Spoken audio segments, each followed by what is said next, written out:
వారికి మేలు కలగవలెనని వారి మీద నుండి నీ కోపం తప్పించుటకై నీ సన్నిధి నిలిచి నేను వారి పక్షమున మాట్లాడిన సంగతి జ్ఞాపకము చేసుకునుము. చూడండి, ఈయన ప్రవక్త గారు, ఇర్మియా ప్రవక్త గారు ఏం చేస్తున్నాడంటే, ఇదిగో మీరు మారు మనసు పొందండి ప్రకటిస్తున్నాడు. మీ హేయమైనటువంటి క్రియలను, ఆకాశరానికి మీరు ధూపం వేసేది, విగ్రహారాధన మీరు ప్రోత్సహిస్తున్నారు. అలాగే మీ పిల్లలు ఏం చేస్తున్నారంటే అత్యంత దారుణంగా ఇదిగో మేలుకు దేవతకి వీళ్ళు ఏం చేస్తారు, రొంప అయిన దేవతకి ఏం చేస్తున్నారు, బలిస్తున్నారంట. సొంత కడుపును పుట్టిన పిల్లల్ని బలిస్తున్నారు. ఇలాంటి హేయమైనటువంటి క్రియలన్నింటినీ మానండి, మీ దేవుని సన్నిధిలో మీరు మొర్ర పెట్టుకొని అని ప్రకటిస్తుంటే చాలా మంది వీళ్ళగులు ఎవరు తెలుసా,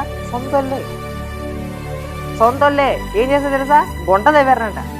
ఎవరిని? ఇర్మియా గారిని గుంటలో వేయడానికి ఏం చేశారంట, పట్టుకోవడానికి ప్రయత్నం పడుతున్నారంట. అనేక మార్లు ఇర్మియా గారు ఏం చేశారంటే చెరసాలలోకి వెళ్ళిపోయాడు.